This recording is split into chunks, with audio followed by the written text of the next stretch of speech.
Hey guys, super quick video for you today. Alex with Armadillo Armament. Today I want to show off the M2 UTL for the USP. This is the tactical model. HK is widely known as being really one of the first manufacturers of polymer in their firearms, creating the first polymer handgun, polymer framed handgun, as well as pioneering the way for the first light attachment for their handguns. This M2 UTL is a proprietary design, obviously, because this is a proprietary HK rail. And it's just a very interesting piece of technology. Now, the reason I'm showing you guys this today, and the reason why I bought this piece of ancient history, is just because I'm very interested in older firearm technology. I very much enjoy my modern stuff. Take this Roland as an example, one of my favorite guns of all time. But for some reason, I'm so attracted to not quite old guns like revolvers and muskets and everything, but just, like Cold War era guns. So this USP obviously was very significant to me, and it's just very interesting to look back at older technology and see how far we've come, really. So let's start at the top with the UTL. This is different than the likes of a X300 like so, and I won't be able to show you guys me putting the UTL on or off, but basically the UTL is, like I said, specifically designed for the USP, so these tabs are just going to come down. That's going to be how you replace the battery, but it's also just going to slide up into that rail, and then you're going to push these two tabs or, plates up, and it's going to lock it into place. Like I said, because it is proprietary for the USP, it's just a very interesting and unique locking mechanism that I want to speak about. Life is a circle, or technology advancement is a circle. What's old is new again. And I've actually found that this light, this M2 UTL, even though it is quite old, I found it to be quite a fantastic light, to the point where I really want to see, maybe not Insight, but other manufacturers could probably take a inspiration from this. Let's take a look at the controls really quick. Like I said, you change the battery by pulling down on this, and then it will allow the batteries to, be replaced. This is putting out a whopping 90 candela, and I'll put a picture on the screen in a second. But it is a pretty atrociously low amount of candela, but who cares? I'm buying it more for the memes and the history than anything else. But going back to the controls, it has a very interesting design that I'm quite fond of. Basically, there is a master switch right here. So you see on and you see off. That needs to be in the on position for, of course, the light to turn on. If you keep it at off and you use this paddle, nothing's going to happen. So let's put it on. Now, and you can do this with either your thumb or your fingers, but if you push this to the right, it is a temporary on, right? It's not going to lock out. And it's actually quite easy to get a draw with the firearm and articulate it with your finger. I actually use my left pointer finger because it just kind of rests right there, and I can flick it on or off. But I really like the paddle design here. I think that a X300 like so is definitely, more efficient. Just being able to hit that with your support side thumb is a lot better. But this is not bad. The only complaint I have is just the fact that when you are trying to hold it, it can kind of bust the fingertip over here. But once again, I haven't seen that to be a huge problem. Now, if I move to the left, there is actually a lockout feature. So, which is going to lock it in place, right? It's like a switch. It really is quite a great design. I really enjoy this design quite a bit. And this button right here that locks the light on or off is also something that honestly I would like to see on the X300 of sorts. A TLR7 sub kind of has something similar where you can twist the bezel, make it so it won't turn on, but this is a much better option in my opinion. Now, I don't know about you guys, but sometimes I just want to throw a gun in like a bag, like a gym bag or something. And I'll go to the gym and I'll find that my batteries are dead when I come home because it's been on for an hour and a half. This right here would actually kind of remedy that issue, just keeping it in the off position, as well as if you're using this in a, like a duty capacity and you want to have light discipline, you don't want your light to go off, I think it's quite a great solution. Once again, though, it is 90 lumens.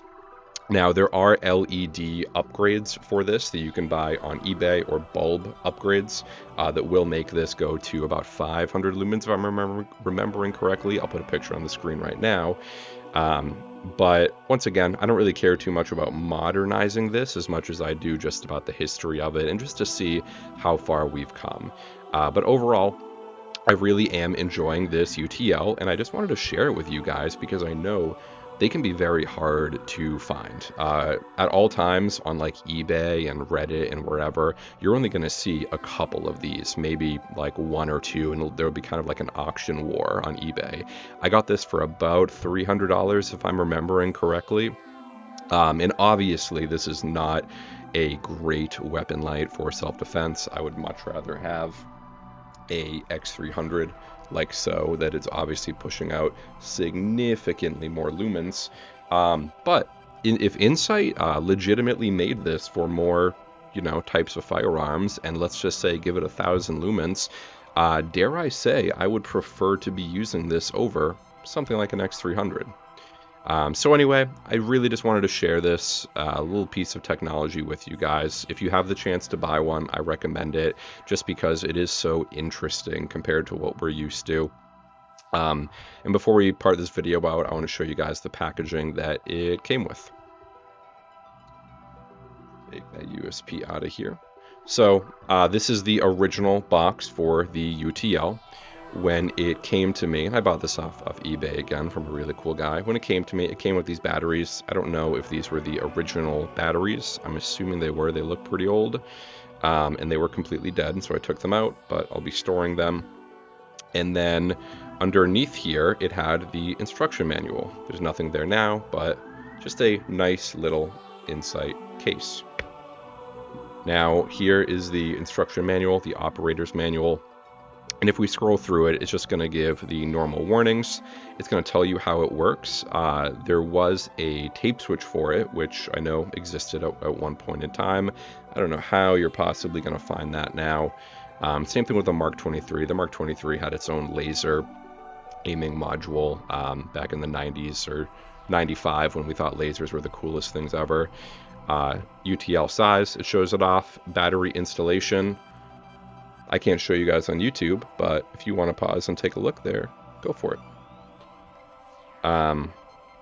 Mounting is great. Like I said, you're just going to kind of mount it and then slide those two side pieces. So this right here and this right here, you're just going to push those up and it's going to lock it into place. So once again, it's just quite a interesting design. It talks about maintenance, switch operation. It's a pretty basic manual. Bezel, bulb assembly. It is very easy to change the bulb. I watched videos on this.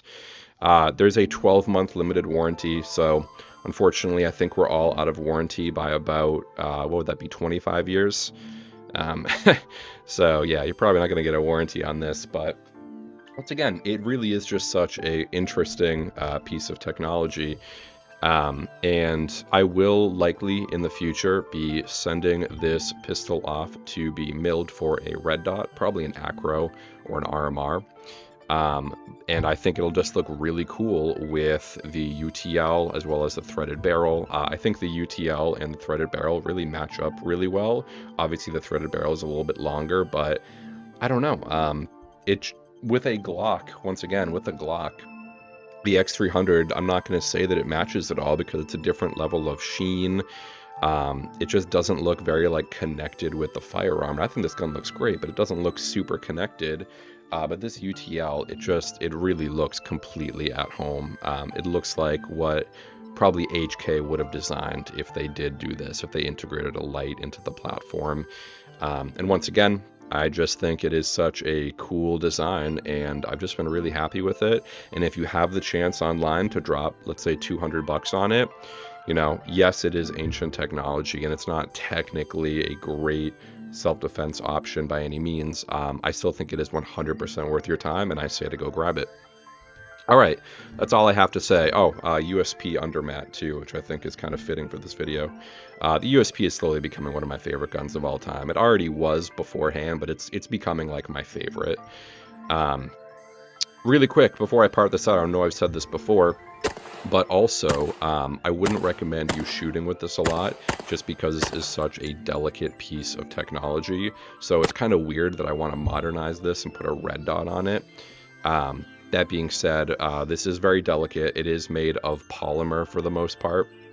So you don't want to be splashing carbon on this front lens and potentially injuring like the clamping mechanism. You definitely don't want to like break these switches or anything. So you just want to be very careful with this.